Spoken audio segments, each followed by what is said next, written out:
नमस्कार छ, नमन छ। विभिन्न स्थानबाट यो पुरोहित सम्मेलनलाई सफल बनाउनको लागि सदियादेखि कुकुराझारसम्मका गुरुदेवहरूलाई कोटी कोटी नमन छ हामी सबैको तर्फबाट। मेरो छेउमा हुनुहुन्छ विश्वनाथ जिल्लाका हाम्रा अध्यक्ष परमादरणीय पण्डित श्री ज्योतिषाचार्य मोती भारद्वाजी हुनुहुन्छ।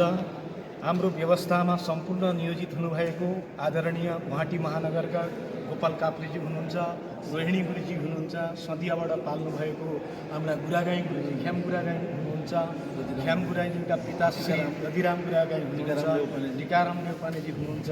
सबैको आह्वान छ यहाँबाट आउनुहोस्। यो पवित्र आज 6 जनवरी, भोलि 7 जनवरी, भोलि 7 जनवरी, पर्सि 8 जनवरी यो त्रिदिवसीय पुरोहित सम्मेलनलाई हामी सबै मिलेर सफल बनाऊँ। मार्गमा आउँदै गर्नुभएका गुरुजीहरू सबैजना आएर यो पुरोहित सम्मेलनलाई सुन्दर बनाउनुहोस् भन्ने म आह्वान गर्दछु। नमस्कार फणीन्द्र गुरुजीले भनिहाल्नुभयो।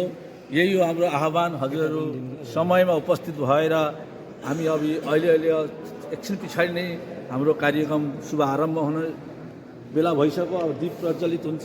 व्यवस्था हाम्रो सुसज्जित भइरहेको छ। भारत माताको श्रीचरणमा, सरस्वती माताको श्रीचरणमा हामी सामने एउटा मङ्गलाचरणको साथै यो अनुष्ठान प्रारम्भ हुनेछ।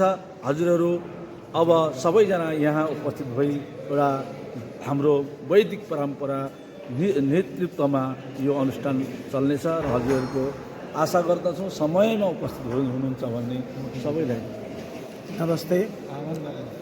सबै हाम्रा विशाल पुरोहित सम्मेलनका आउने सबै हाम्रा पुरोहित अतिथिवर्ग, पण्डित अतिथिवर्गलाई म आह्वान गर्छु। एउटा गौरवमय प्रतिष्ठानमा आफूहरू सही समयमा आइदिएर एउटा आफूलाई पनि धन्य मानौँ, हामीलाई पनि धन्य बनाऊ। आउनुहोस्, एउटा राम्रो सुन्दर सहयोग हो, संयोग हो। यसमा सहयोग गर्नुहोस्, आउनुहोस्। धन्यवाद। तिनसुकिया जिल्लाबाट आउनुभएको